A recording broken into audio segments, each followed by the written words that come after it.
Hello there, Fact Boy here. The video you're about to see originally went out on our sister channel, Highlight History, so you might have seen it before. But also, maybe you haven't. If you haven't already subscribed to Highlight History, why not check out the rest of the great content on that channel after watching this video? And if you have seen it before, well, I apologize. And now the video. If you were to visit New York's Coney Island in the early 20th century, you would have found no shortage of wonderful amusements to occupy your time. You could swim in the ocean, enjoy an ice cream or a hot dog, or brave the death-defying mechanical rides of the island's 3 giant amusement parks. If you were feeling more adventurous, you could take in such spectacles as a Boer War battle reenactment starring 1,000 soldiers, a burning building being extinguished by firefighters, reenactments of the eruption of Mount Vesuvius and the 1889 Jonestown flood, or sideshow attractions like Lilliputian, a village inhabited entirely by little people. But amid this anything-goes carnival atmosphere, one attraction would have seemed rather out of place. For a 25-cent admission fee, you could enter a sterile room attended by white-gowned nurses in which dozens of tiny premature babies weighing only a pound or two lay swaddled inside glass-doored incubators. This strange exhibit was among the most popular on the island, drawing thousands of visitors every day to witness this miracle of modern medicine. But this was not some crass parody or even an advertisement for New York City hospitals. Incredibly, for nearly half of the 20th century, the incubator exhibit at Coney Island was among the only dedicated neonatal care facility in the United States, taking in thousands of desperate cases that no other hospital could care for. This strange combination of hospital ward and Carnival Sideshow was the life's work of a mysterious German immigrant named Dr. Martin Coney, who for nearly 50 years defied the medical establishment and helped give thousands of premature infants a fighting chance at life. Premature births have plagued humanity since the dawn of time, but for thousands of years there was little that could be done but to swaddle the infants in cloth, place them by the hearth, and hope. The first steps towards modern neonatal care were taken in 1870s France, whose plummeting birth rate in the wake of the Franco-Prussian War prompted doctors to more closely examine the problem of infant mortality. In 1878, Dr. Stéphane Tarnier had a chance encounter with a Monsieur Audely Martin, a zookeeper at Paris's Jardin d'Acclimatation, who showed him the latest model of incubator for hatching bird eggs. Inspired over the next 2 years, Tarnier perfected a modified version of the incubator for use with premature infants. The device consisted of a wooden cabinet with a glass lid divided into 2 compartments, the upper one holding the infant and the lower one a pan of water heated by oil lamps to warm and humidify the air. A small chimney packed with chemically treated cotton filtered the incoming air. Tarnier's design was further improved by his protege, Dr. Pierre Constant Boudin, who added a mechanism to automatically regulate the internal temperature, reducing the need for the incubators to be monitored round the clock. In 1896, Boudin sent his apprentice, German student Martin Couney, to promote the incubators at the Great Industrial Exposition in Berlin. Born in 1869 in Krottischen, Prussia, Couney, who had changed his name from Cohen to hide his Jewish ancestry, claimed to have studied medicine in Leipzig before moving to Paris to study under Boudin. Boudin's incubators, or Kinderbrutenstalt, or child hatcheries, proved such a hit that a promoter named Samuel Schenkine invited Couney to exhibit them at the Victorian-era exhibition in London's Earl's Court the following year. There, the exhibit caused a sensation, with Londoners flocking in their thousands to see infants so small few believed they could ever survive. At the time, premature births accounted for nearly 40% of infant deaths in England, leading the medical journal The Lancet to praise the exhibit and declare any successful attempts to improve the construction of incubators and to render this life-saving apparatus available to the general public must be welcomed. However, the exhibit's financial success caught the attention of less scrupulous promoters, and in February 1898, the Barnum and Bailey Circus opened their own copycat exhibit in London, leading The Lancet to run an article titled "Danger of Making a Public Show of Incubators for Babies." This success, however, has not proved an unmixed blessing. It attracted the attention and cupidity of public showmen, and all sorts of persons who had no knowledge of the intricate scientific problem involved started to organize baby incubator shows just as they might have exhibited marionettes, fat women, or any sort of catch-penny monstrosity. But if musical proprietors, caterers for refreshments at exhibitions, and public showmen are going to start baby incubator shows, then the question arises whether the attention of the sanitary authorities should not be directed to the dangers that may result. The most obvious way to avoid all difficulties is to obtain the loan of fully developed and healthy babies. The general public would scarcely detect this fraud, and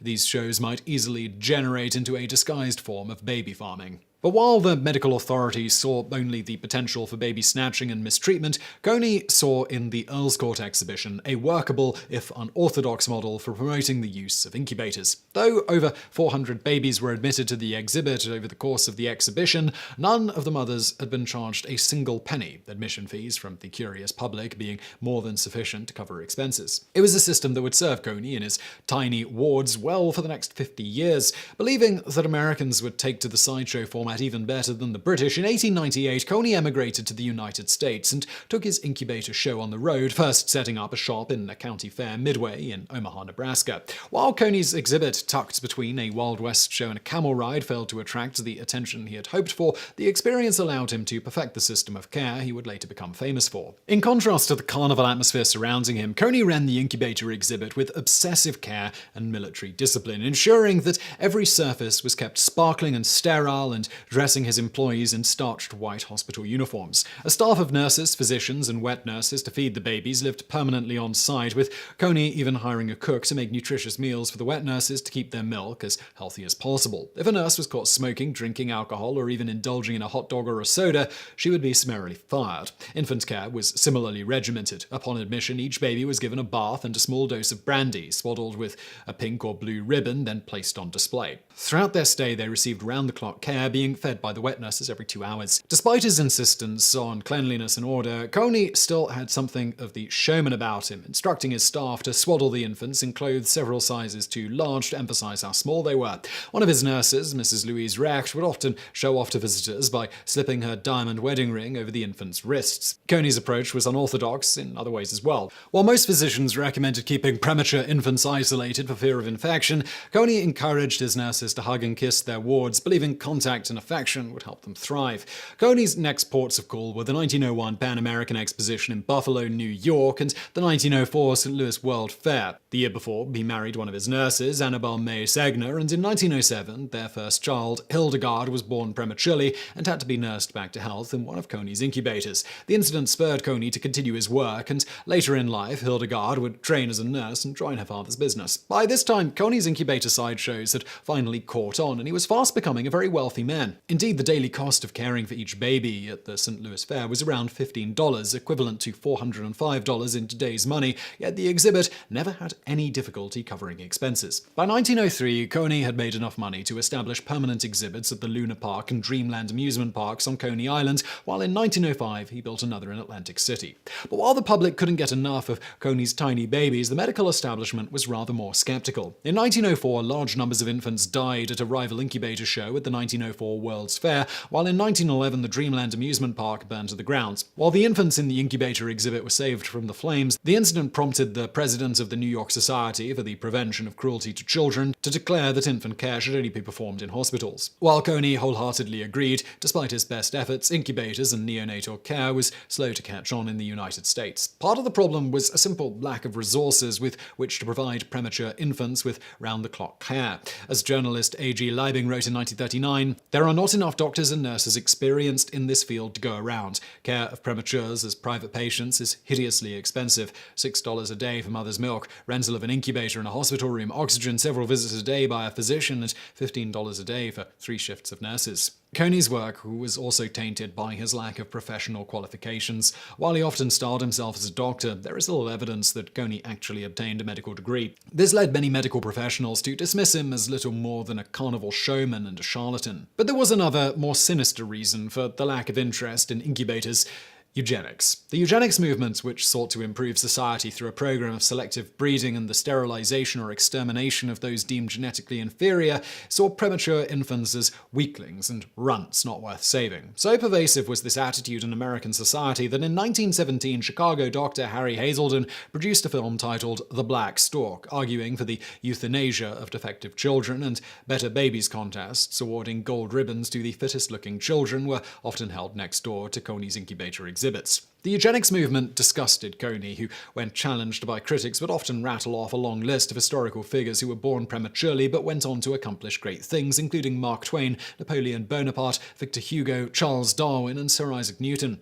While doctors and eugenicists could debate Coney's credentials or the value of his work, what they could not argue with were his results. Over his 50-year career, Coney's incubator exhibits enjoyed a success rate of 85%, nursing infants weighing as little as 23 ounces back to health. And Coney was not without allies. In 1914, he met Dr. Julius Hess, widely considered to be the father of American neonatology, and the two became lifelong friends. In his groundbreaking 1922 textbook, Premature and Congenitally Diseased Infants, Hess became one of the first physicians to acknowledge Coney's pioneering role in the history of infant care. He also bankrolled Coney's exhibit at the 1933 Century of Progress exhibit in Chicago. As before, the show drew massive crowds, and to celebrate his success in 1934, Coney held a homecoming for the babies who had graduated from his incubators the year before. Of the 58 babies cared for in 1933, 41 returned with their mothers, the joyous event being broadcast live across the nation. 6 years later, Coney's decades of work finally paid off when the first dedicated neonatal unit opened at Cornell Hospital in New York. That same year, Coney exhibited his incubators at the 1939 New York World's Fair,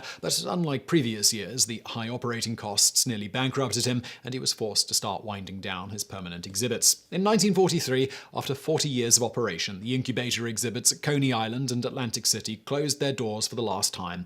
Martin Coney died in 1950 at the age of 81. While Martin Coney is rarely remembered today, his contributions to medicine cannot be overstated. Between 1896 and 1943, his incubator exhibits took in around 8,500 premature infants and succeeded in saving nearly 7,500. In the face of an apathetic and hostile medical establishment, his unorthodox mix of pioneering medicine and carnival showmanship brought hope to desperate parents and gave thousands of children, abandoned by society, a fighting chance at life. But there are those who will never forget. Kathy Mayer was born 8 weeks premature in 1939, and when her parents realized they couldn't afford her hospital care, a doctor recommended she be taken to the Coney Island facility.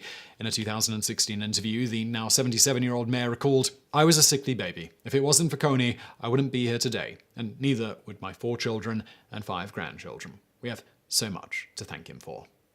So I really hope you found that video interesting. If you did, please do hit that thumbs up button below. Don't forget to subscribe, and thank you for watching.